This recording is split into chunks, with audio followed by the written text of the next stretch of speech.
You mentioned one of the guys you have above him, and I don't know if we can consider him a riser just because he's already been viewed so highly. He's already performed so highly. That's DeAndre Hopkins, of course, but he's now in a new uniform with a new quarterback for the first time in his career.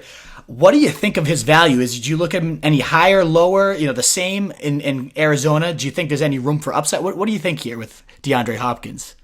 I think it's a little bit lower. I mean, if he was still in Houston, I think you could potentially talk about him as the overall wide receiver 1 or 2 or 3, but I think now he is in that 5 spot because, look, we all saw what happened with OBJ last season. I mean, changing environment. We cannot assume that a wide receiver that's been around is just going to continue that elite production, especially when it is someone like OBJ and Hopkins who, Nuke has the most targets in the entire league of anyone over the last 3 seasons, and we can't guarantee he's going to be getting those same targets in Arizona. I mean, the troubling thing is, like, the reason why we were so high on Beckham was the perceived quarterback upgrade from Eli to Baker Mayfield. Now, I mean, Deshaun Watson to Kyler, that's a downgrade. I love both quarterbacks. I think Kyler could eventually be better. Maybe he takes a huge step forward, but I mean, he didn't have all the weapons he needed as a rookie, but he was, by most statistics, outside the top 20 in a whole lot of, throwing metrics as a rookie. So adding someone like Hopkins is going to help, but we just have a lot of questions here. Is Kyler going to be as good as Deshaun? Is Hopkins going to see the 150-plus targets he deserves?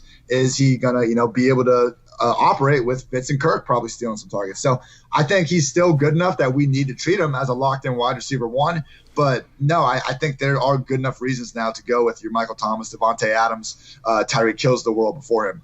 Yeah, I think it makes total sense just because of all these new question marks that are raised.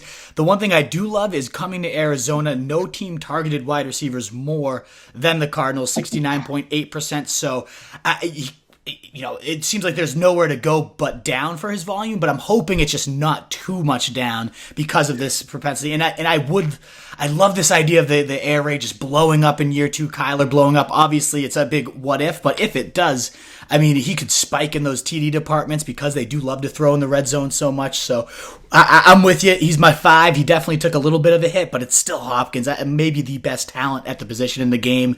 I'm so excited to see how Kingsbury and Kyler and all this meshes.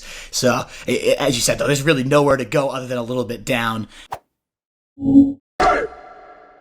What is up, you Fantasy Wolf? Thanks so much for tuning in. If you haven't already, share your thoughts in the comments, check out some more videos, and join the newest Wolfpack by subscribing below.